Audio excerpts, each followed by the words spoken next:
जयपुर के लिए कांग्रेस का नारा अब की बार आठों पार। ऑब्जर्वर मिश्रा बोली, नेता पुत्र होना गुनाह है क्या?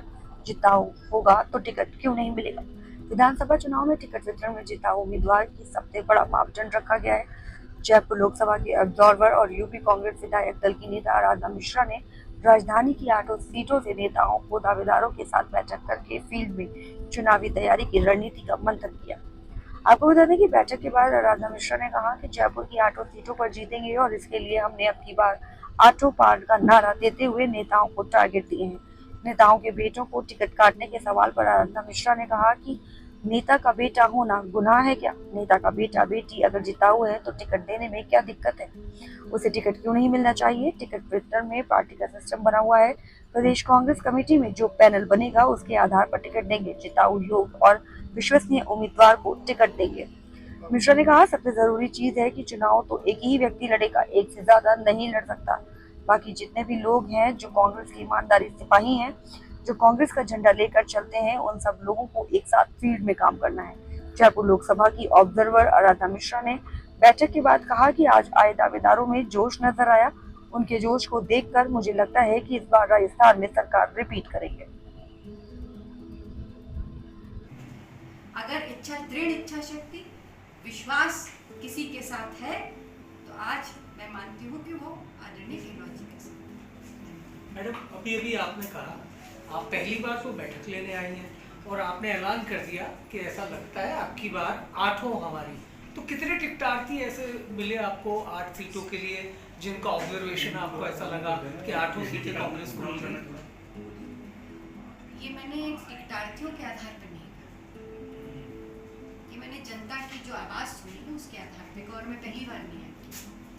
नहीं, बैठक तो आपने पहली ली। मेरा बैठक आवश्यक नहीं है। मैंने कहा ना कि बैठक तो प्रत्याशियों की थी, कमेटी के लोगों की थी, मैं उनकी नहीं बात कर रही हूँ। जनता की जो आवाज़ मैंने सुनी और पिछले लगभग 1.5 वर्षों से लगातार मुझे मौका मिलता रहा है राजस्थान आने का। केवल जयपुर ही नहीं, राजस्थान के अन्य जिलों में भी मैं गई और ये विश्वास के साथ कह सकती हूँ कि जो जनता की आवाज़ है वो गहलोत जी के सच के साथ। मैम, आज अपने ऑब्जर्वर के तौर पर मीटिंग भी ली, टिकटार्थी एक सीट पर लगभग कितने हैं और क्या पैरामीटर क्या रहने वाले हैं टिकटों के, कैसे कब तक कर देंगे? देखिए, अभी वो प्रक्रिया नहीं शुरू हुई। आज इसमें पहली मीटिंग थी जैसा आपने देखा। इसके बाद से जो हमारा ऑल इंडिया कांग्रेस कमेटी का जो एक सिस्टम है, उसका जो हमारे कमेटी भी है जो टिकट डिस्ट्रीब्यूशन के, वो लोग भी बैठेंगे और रिकमेंडेशन जो है जो प्रदेश कांग्रेस कमेटी की तरफ से जो पैनल बनेगा उसके माध्यम से जाएंगे।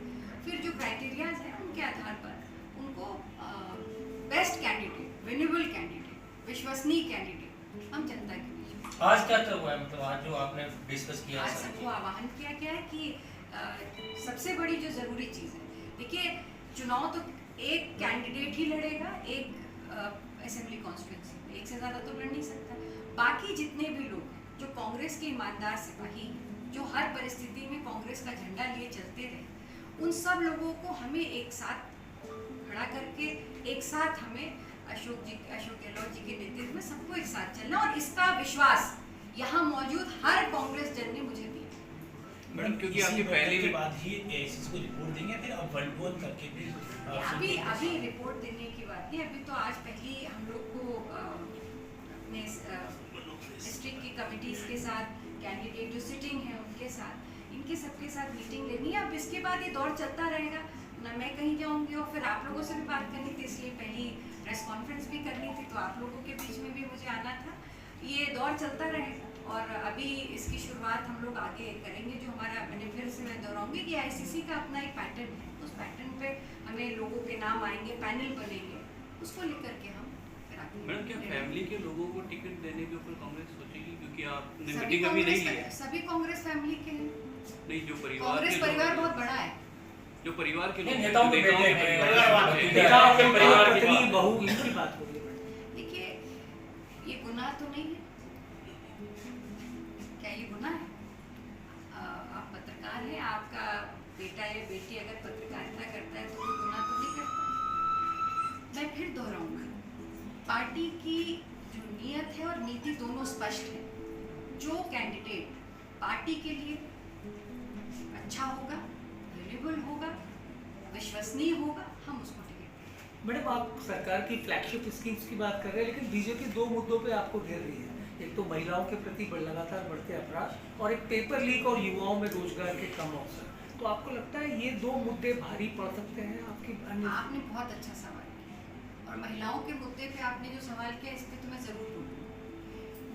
मुझे हंसी भी आती है, शर्म भी आती है कि भारतीय जनता जैसी पार्टी जिसकी महिला विरोधी संकीर्ण विचारधारा है, वो पार्टी महिलाओं के प्रति संवेदनशील होने की बात तक करती है। ये क्या आप लोग मणिपुर की घटना भूल गए? मुझे आप बताइए कि मुझे याद नहीं पड़ता कि स्वतंत्र भारत में 77 वर्ष के कार्यकाल में क्या इससे भी विभत्स घटना कभी हुई है इस देश में? वो कौन थी? वो इसी देश की बेटियां थी। और क्या संवेदनशीलता दिखाई?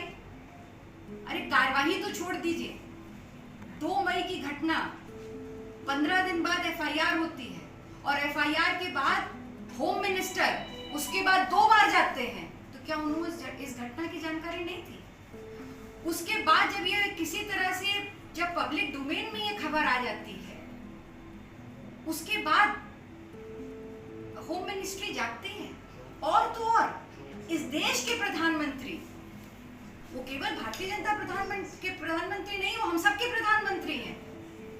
वो प्रधानमंत्री सदन चल रहा है, सदन घर से निकलते हैं, सदन की सीढ़ियों तक पहुंचते हैं, प्रेस को अपना भाषण देते हैं, पर 4 सीढ़ियां चढ़ के वो सदन के अंदर जाकर के इस देश की जनता को जवाब नहीं देते।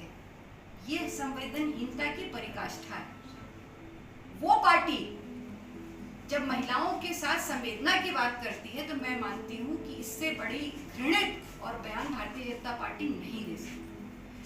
और दूसरी बात आपने जो कही कि फ्लैगशिप के जो प्रोग्राम्स हैं वो हम कर रहे हैं, वो हम लेके आगे जाएंगे। जहाँ तक बहुत सारी कमियां में हो सकता है, मैं नहीं कहती कि कोई चीज़ 100% फुल प्रूफ है, बहुत सारी कमियां हो भी सकती हैं, पर इस बात का विश्वास मैं आपको दिलाती हूँ। और इसलिए नहीं कि ये प्रदेश पहला प्रदेश है देश में जहाँ पे एफआईआर कंपल्सरी की गई, दूसरा कोई प्रदेश नहीं है, पूरे देश में नहीं है। तो अगर कोई गुनाह, कोई घटना होती है, चाहे वो पेपर लीक की घटना हो, चाहे किसी महिला के साथ कोई घटना हुई हो, या प्रदेश के किसी व्यक्ति के साथ, मैं गर्व से कह सकती हूँ, विश्वास से कह सकती हूँ कि अशोक गहलोत जी की सरकार ने उन पर पूरी तरह से कानूनी कार्यवाही समय रहते 24 घंटे के अंदर की है। इसमें कोई दुराई नहीं। अगली मीटिंग कब है?